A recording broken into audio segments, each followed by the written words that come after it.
to another episode of Talk Your Spit TV. I'm your host, Mario Harris, man, and I got another one for y'all for my NFL fans. I got part two of the NFL breakdown, just doing the NFC conference. Last week I did the AFC conference. Now we're on the NFC. Now we got a few more days until the season actually kicks off.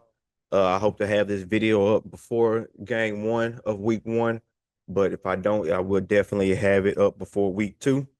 So without further ado, let's just get into it, man. The NFC, we starting off with the best team in the NFC, as everybody knows, it's the Philadelphia Eagles, man. They come off last year defending Super Bowl champions, and they come into this season with the most momentum and arguably still the best team in the whole league, actually, man. The Eagles went 14-3, first in the NFC East. Jalen Hurts, the Super Bowl MVP.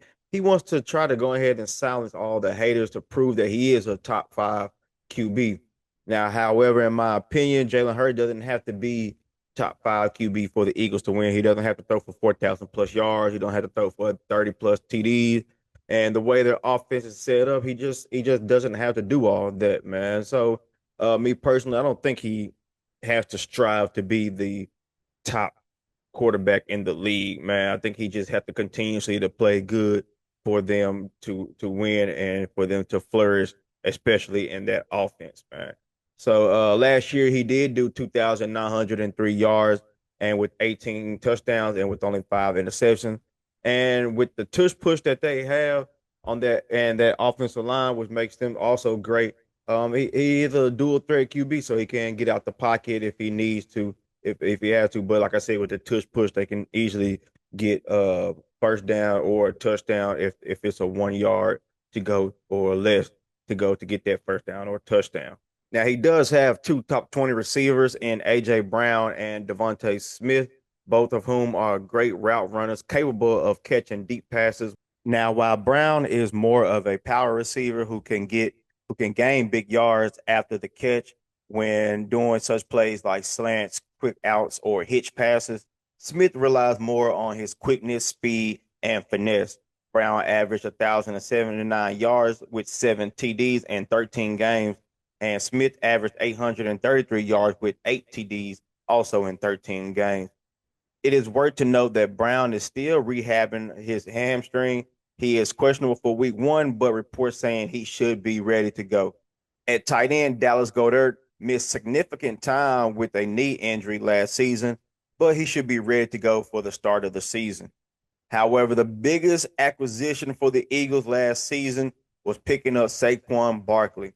I told my bro as soon as they got Saquon, I texted him, I said, hey, bro, y'all going to the Super Bowl. I said, there's no ifs, ands, or buts about that. I don't know if y'all going to win it, but I know for sure y'all going to the Super Bowl. Saquon is the perfect running back to complement that team right there, where Jalen Hurts don't have to always run out the pocket to make plays. He don't have to always throw the ball to make plays. Now you have a running back. You have a legit running back who can. You have a legit running back who can get you plenty yards at any down. So I told him then, like, yeah, y'all going to the Super Bowl for sure. Barkley finished last season top three in MVP voting. He made the Pro Bowl, All Pro team, and was named 2024 Offensive Player of the Year. He rushed the most yards in the season and in his career with 2,005 yards, Mr. 2K. And he also had 13 touchdowns. He also led the league in most yards per game with 125.3 yards. He was the best running back last season by far, as he can run with power, speed, and agility. But he also can line up in the slot or screen plays, as he is more than a capable receiver. Barkley was the key piece for the Eagles offense that they were missing to make them a balanced, versatile offense. The defense last season finished top of the list in the NFL according to NFL.com, but they lost some key players in the season, such as outside linebacker Josh Sweat, cornerback Darius Slay, safety CJ Gardner Johnson, and young star defensive tackle Milton Williams. Losing Slay and CJ Gardner Johnson would be huge to their secondary. I'm ready to see what they did to replace him and see how that's going to last for this season. Yet, even after all those departures, NFL.com has them as the number two defense coming into this new season. They still have their young star defensive tackle, Jalen Carter. As last season, he earned Pro Bowl and second team All Pro honor in his second season. Also, first team All Pro and Pro Bowl linebacker Zach Bond emerged as one of the top linebackers in the league last season in his first season with the Eagles.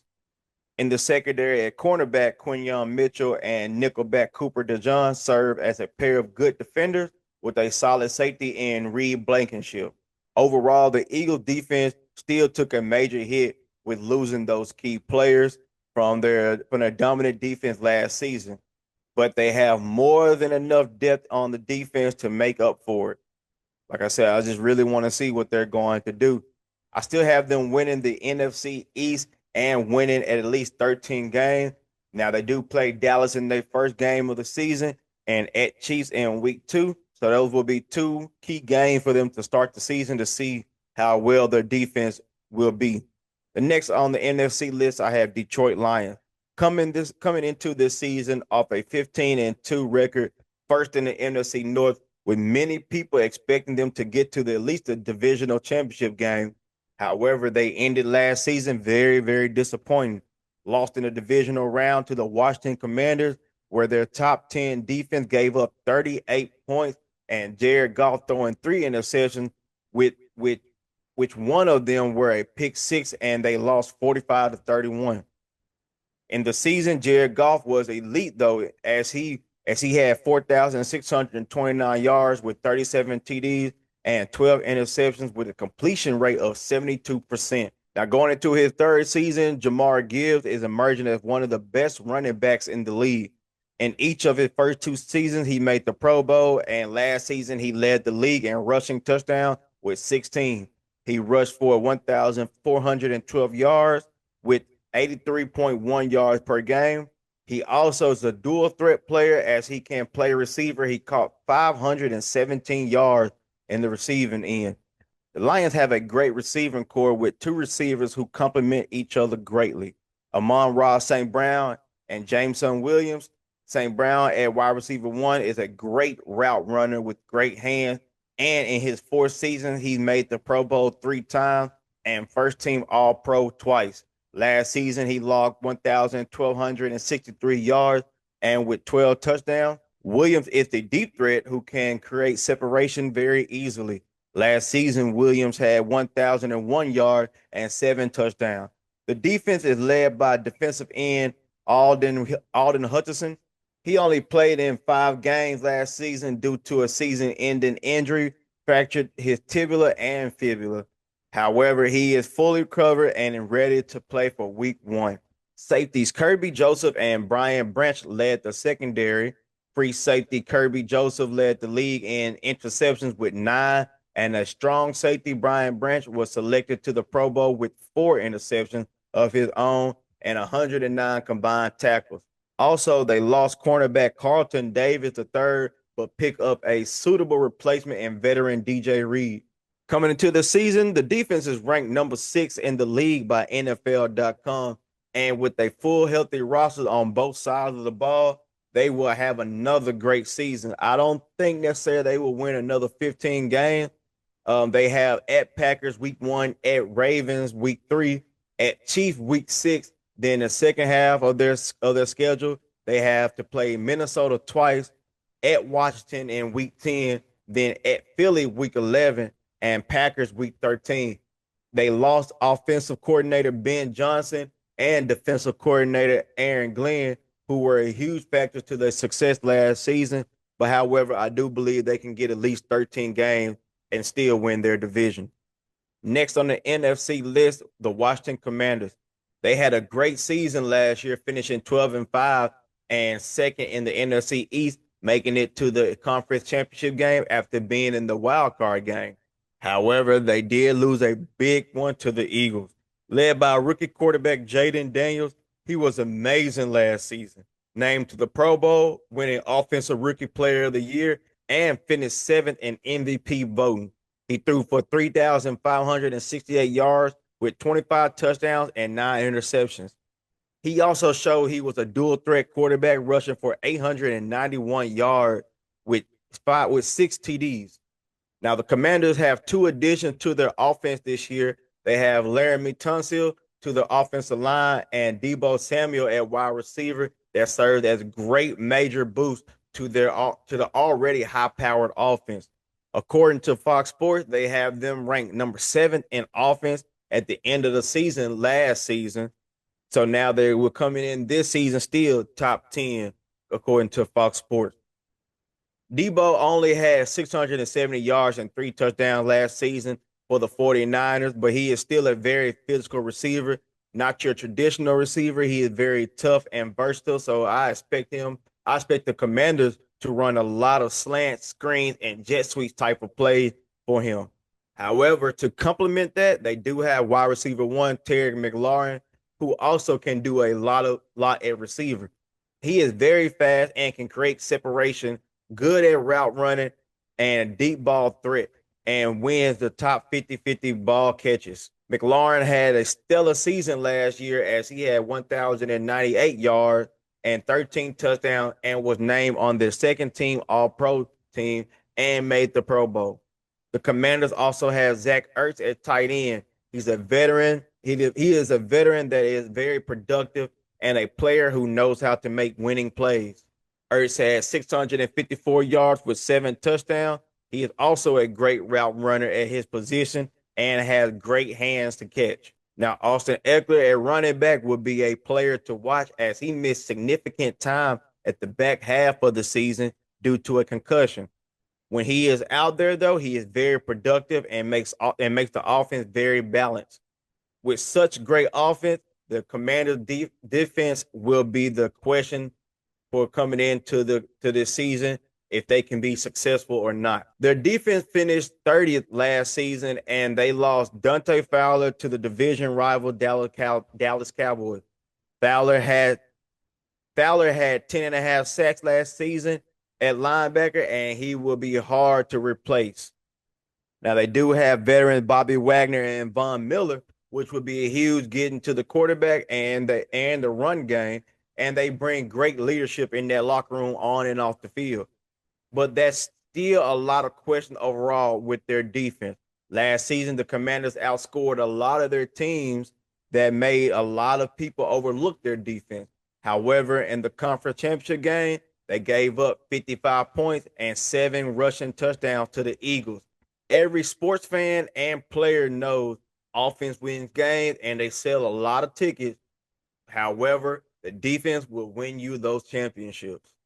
The next NFC team I have is the Minnesota Vikings. They come off a great season, 14-3. They started off 5-0 before losing 2 in a row, then winning their next 9 games straight before losing the season finale game against the Lions once again and finishing second in the NFC North. The Vikings are led by arguably the best wide receiver in the game in Justin Jefferson. Jefferson had 1,533 yards and 10 touchdowns. Jefferson is a quarterback's best friend and a secondary nightmare as he has elite route running, which allows him to create separation no matter if it's a short or deep pass. He's a versatile receiver. He can be on the line, off the line, or in the slot. He's a deep threat specialist, and he can catch the 50-50 passes and make big plays. But Jefferson is also great at being a possession chain mover receiver. Honestly, there isn't much that Jefferson can't do in that position. Sam Darnold was at quarterback last season, and he was very good last season. Actually, he was very elite last season, throwing for 4,319 yards, 35 touchdowns, and 12 interceptions. That earned him his first Pro Bowl selection, which allowed him to sign a multi-year deal with the Seattle Seahawks. Now, the starting quarterback for the Vikings is J.J. McCarthy. He was the first round 10th pick of the 2024 draft and was expected to be their starting quarterback last season. However, he torn his meniscus in his right knee in the first preseason game last season that ended his season. He is now fully recovered and ready to start his career as the starting quarterback for the Vikings. Aaron Jones is the running back for the Vikings and adds a balanced offense to that team. He puts up 1,138 yards and 5 touchdowns. Also added in 408 receiving yards, which makes him 7th amongst running backs. Tight end TJ Hockenson missed significant time last season dealing with ACL and MCL tear, but he is expected to be ready for the start of the season, and he would be a much needed target for McCarthy as the wide receiver core for the Vikings as of now is not really ready as they should be. Let's just say that. 2-year player Jordan Addison proved he is a capable second option. However, he is suspended for the first 3 games for a DUI charge. And Jalen Noir is also solid last season. He out of 28 of his receptions, he had 22 first down, and then the next 6 of his receptions were touchdowns. However, Naylor is dealing with a hand injury that he suffered during training camp. He was supposed to be the one to fill the void for Addison's suspension, but now the Vikings are focused on him recovering and haven't put a timetable to his return. The defense for the Vikings is very, very good as they finished last season 5th best defense in the 2024 according to the NFL.com, and starting the 2025 season according to NFL.com they have them ranked as the number 8 defense. Their linebacker core is among the best as Jonathan Greenard led the team in sacks with 12, which was 2 shy of the team's record in his first season with the team. He also made his first Pro Bowl appearance last season. Then linebacker Andrew Van Ginkel also had 11.5 sacks with 2 interceptions that both led to pick sixes, which was the most pick sixes last season in the league. He also had 79 combined tackles and made the Pro Bowl for the first time and second team All-Pro for the first time in his first season with the Vikings. At cornerback, Byron Murphy is very versatile as he stepped up his level of play from previous seasons, proving he can play zone or man-to-man coverage and show he's very physical pressing receiver, jamming them at the line. He had 6 interceptions, 14 pass deflections, which was 10th amongst all cornerbacks, and made his first Pro Bowl appearance. The Vikings did pick up veteran and 2-time Pro Bowler defensive end Jonathan Allen from the Commanders, which was a great pickup. He can get to the quarterback, which is what the Vikings defense is really great at doing. However, he missed most of last season with a pectoral injury, but he has made a full recovery and is expected to be on the field for the start of the season. They also picked up veteran and 2-time Pro Bowler defensive end Javon Hargrave from the 49ers, who has played in 2 Super Bowls. He also missed most of the season last year with a partial triceps tear. He is another player that is known to get after the quarterback and make big tackles. Now, to me, the Vikings are one of the better defensive teams, and their success is riding high off that defensive end. However, J.J. McCarthy can prove that he is worth keeping over Sam Darnold, the Vikings can easily compete with the Lions at being one of the top teams in the NFC North. I think the Lions and the Vikings will have a tiebreaker towards the end of the season, and whoever wins the game against each other will win their division. Next on the NFC list, I have the Green Bay Packers. Last season, they were very up and down, and they finished the season 11-6 and lost in the wild card game against the Eagles. They played 7 teams last season that made the wild card game or playoff and went 2-5 in those games, but still ended up top 10 in both offense and defense by the end of the season. Jordan Love at QB, he threw for 3,389 yards and 25 touchdowns, which is good. However, it was a down from his 2023 season, his first year as a starter, when he threw for 4,159 yards and 32 touchdowns in both seasons. In both seasons, he had 11 interceptions. However, his passer rating remained fairly the same. It was around 96 for both of those seasons. He also missed 2 games with MCL and growing issues. He showed his decision-making needs to improve, which led to reports saying Matt LaFleur, the head coach, was going frustrated with Love. And his turnovers also costed them the wild card game that he threw 3 picks. Now, however, some of his lack of productivity, as you would say, probably, it did come from the Packers picking up running back Josh Jacobs. Jacobs ran for 1,329 yards and 15 touchdowns, which was fourth amongst running backs, and had 73 first down, which made him fifth amongst running backs. Jacobs was very productive for the Packers, that he made them less of a passing team that was very necessary for them. Speaking of passing, their wide receiver core wasn't the best. They dropped a lot of passes, and none of the receivers finished in the top 30 of yards, touchdowns, or catches. Next, their defense did finish in the top 8 of best defense at the end of the season, but this offseason they let go some key defenders. But they still have veteran free safety Xavier McKinney, who stepped up big time in his first season with the Packers last year. He was second in the league in interceptions with 8, and with 88 combined tackles. He made the Pro Bowl for the first time and made first team All-Pro also for the first time in his career. Defensive end Rashad Gary is still with the Packers, who had 7.5 sacks, and he also made the Pro Bowl for the first time last season. And linebacker Adrian Cooper, who was a rookie last season, had 1 interception, 1 forced fumble, and 87 combined tackles, also finished 6th in the Rookie Defensive Player of the Year voting. Cooper will be the starter this season at middle linebacker. The Packers this season relies heavily on Jordan Love, on how smart he can play in that pocket, also the offensive line, how healthy they can be to protect him for the full season. But the 2 biggest factors for the Packers are wide receivers and the defense. They both have to step up to elite status if they want to at least compete for the top of their division in the NFC North. But overall, I don't see that happening as far as them being in the top of the NFC North with the Lions and Vikings in that division. I do believe that division is the most toughest division in the NFC, at least for right now. But the Packers will possibly be back in the wild card game, but I don't think they're going past that. But also being in the wild card game is up in the air too.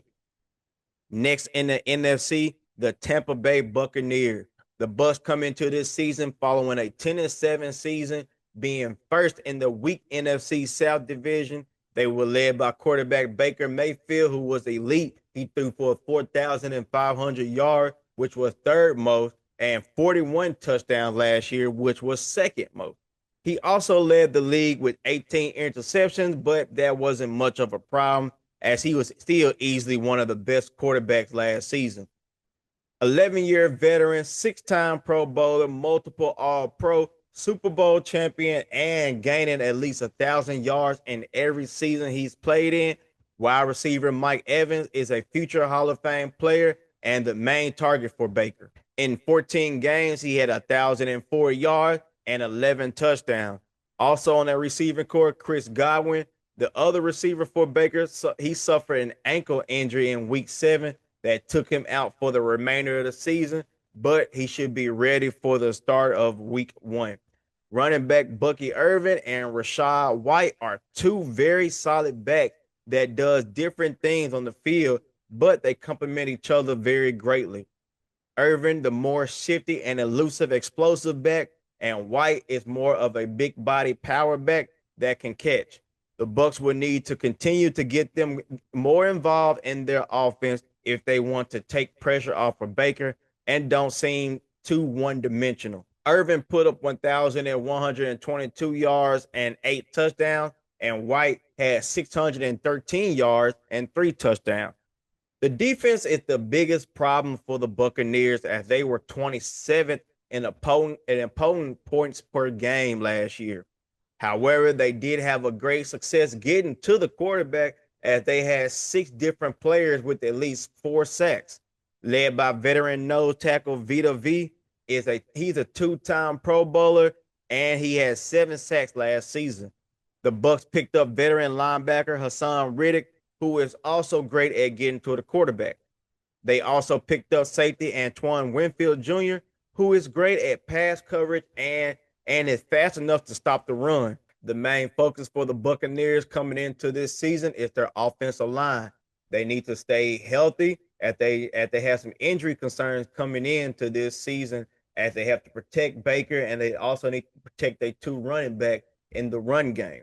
They also have an upgraded defense that needs to be more consistent this year also. Next on the NFC list, I have the Los Angeles Rams. In the 2024 season, they finished 10-7 and finished first in the NFC West. They lost in the division round against the Eagles by 6. And they might have won the game if it wasn't for the Rams fumbling a few times in the fourth quarter. And they also couldn't stop the run game from Saquon, as he had 205 yards and 2 TDs in that game. They dealt with injury last year from Cooper Kupp, Puka Nuka, and the offensive line early in the season. Also, quarterback Matthew Stafford was dealing with some back issues, but anyone who knows Stafford knows he plays through his injuries. If he can walk, if he can throw, if he can run, he is out there playing. He played in 16 out of 17 games, and including the last 2 games of the playoffs. Before their bye week in week 6, they went 1-5. However, after their bye week, they went 9-3. Stafford, while dealing with back injury, still proved he's one of the top tier quarterbacks in the league, and he's still very efficient as he threw for 3,762 yards with 20 touchdowns and 8 interceptions. Kyron Williams, a very good running back that is shifty, but also knows how to read his blocks, as he had 1,299 yards, which was 7th in the league, and 14 touchdowns, which was tied for 5th last season. Young star Puka Nuka, although he played 11 games, he racked up 990 yards. However, Stafford will be without his favorite target in Cooper Kupp, but they picked up veteran versatile receiver Devontae Adams, who played in 14 games last season between the Raiders and Jets and had 1,063 yards with 10 touchdowns. I honestly believe the wide receiver core with Puka and Adams is a lot better. And then if you add in tight end Tyler Higbee, he's coming back from injury, makes their offense look very good and very balanced. But the Rams won't have too much offensive success if their offensive line is not healthy and ready to play. And that will be the concern coming into this season. Now, on the defensive end, it's a very different story, as the Rams finished in the bottom half of the league in total defense last season, according to Fox Sports. Last season was the first season without the great Aaron Donald, and it showed early in the season, as especially around in the linebacker area. And they were very young as a defensive core. Although as a team, they stepped up big time in the second half of the season with players like linebacker and star rookie Jared Verse, safety Camden Curl, defensive back Quentin Lake, defensive end Kobe Turner, linebacker Christian Roseboom, linebacker Byron Young, and rookie defensive end Braden Fisk. They all played huge as a team to help the Rams bounce back and make the playoffs. But they did lose veteran Christian Roseboom in the offseason, which allowed them to pick up Nate Landman, who is a suitable replacement. But he is coming into the season on the questionable list for dealing with a calf injury. Overall, for the Rams, their defense must be consistent all year, and they must stay healthy, as on the unofficial depth chart, they don't have too many players on the defensive end, which may be their downfall in their season this year. I think they still will win the NFC West, as that division is kind of weak, which will allow them to make the playoff. Well, it will allow them to at least make the wild card again. However, if they want to make a deep run in the playoff, their defense must be elite. Now, that was my NFC division teams breakdown. As those 7 teams, I feel like have the best chance in making the playoff, or at least the wild card game. Now, I do want to say I still think the Eagles have the best chance at making it back to the Super Bowl game, especially with that offense. I think they still have the best offense. However, their defense is very questionable because, like I said, they lost a lot of key players on their defense, and that may hurt them come postseason, especially if they play Detroit in the postseason, which I also think have a great offense. Last year, Detroit and Eagles did not meet up in the playoff, so we have yet to see them play each other. I don't even think they played. I could be wrong. They did probably play each other in the season. But however, if they play each other in the playoff, that would be a big game, and it would be a great game to watch. If the Eagle defense isn't like it was last year, I can see Detroit winning that game. However, Detroit defense will still have to stop Saquon Barkley. But like I said, I still think the Eagles overall have the better team for right now on paper. So I got the Eagles still making it back to the Super Bowl this year. Now, some of the other teams in the NFC I kind of want to touch on. The Dallas Cowboys is a team that has a lot of potential on offense, but as a team, they must stay healthy. On offense, you got Dak Prescott out there. He only played in 8 games due to an injury that ended his season last year with the hamstring. Now, wide receiver one, CD Lamb, who I am a fan of, he is a great route runner. He is fast and can gain big yards. He can gain big yards after the catch. And then the Cowboys traded for George Pickens, who is a big body receiver that is a deep threat option. But however, George Pickens did miss some time last year with the Steelers. He also dealt with a hamstring injury. But a huge concern for the Cowboys on their offense comes in the running back area. They have Javonte Williams, who they picked up on a 1-year deal, and he's been up and down in his 4 seasons in the league. And if he has a down year, then the offense won't be able to flourish like they want to flourish.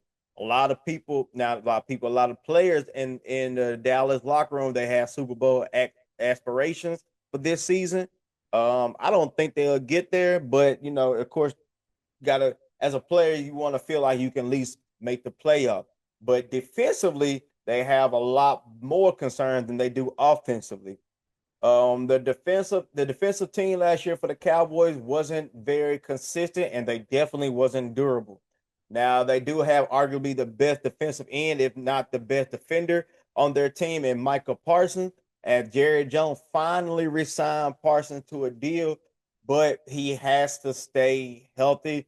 And can the defense as a whole lead up to a Parsons level of play?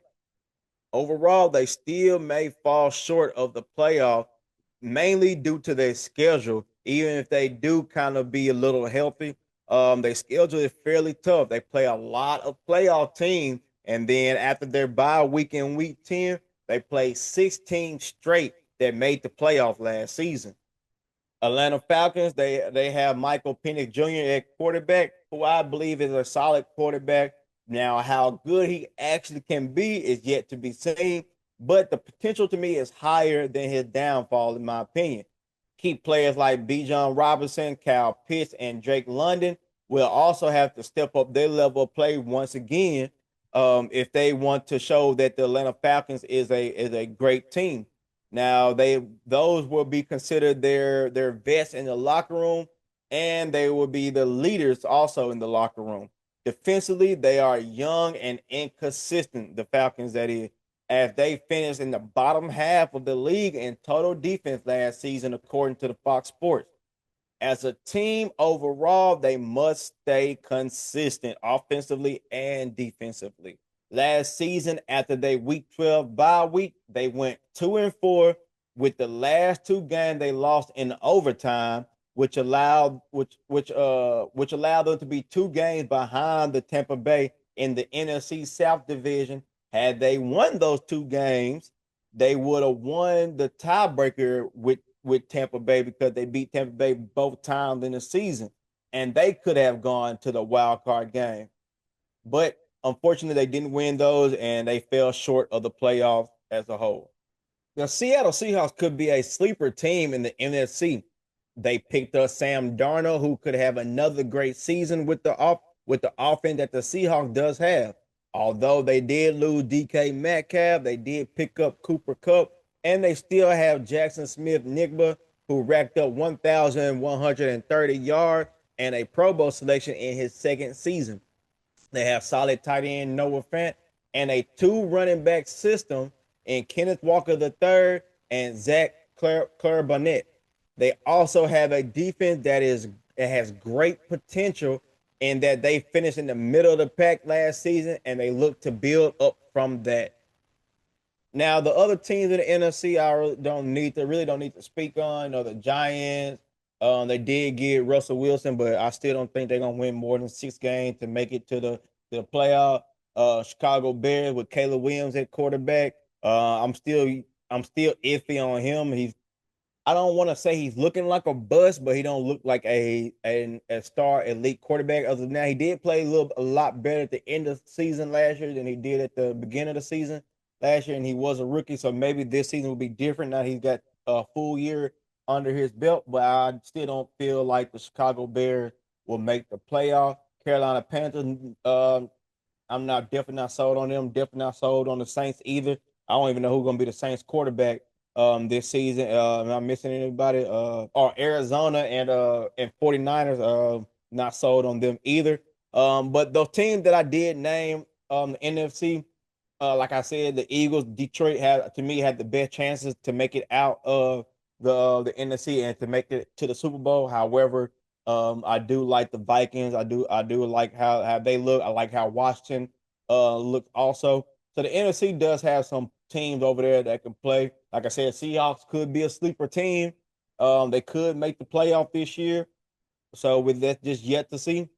But this season gonna be a great season, no matter what in the NFL. The NFC teams are definitely physical, and they definitely will come to play every game.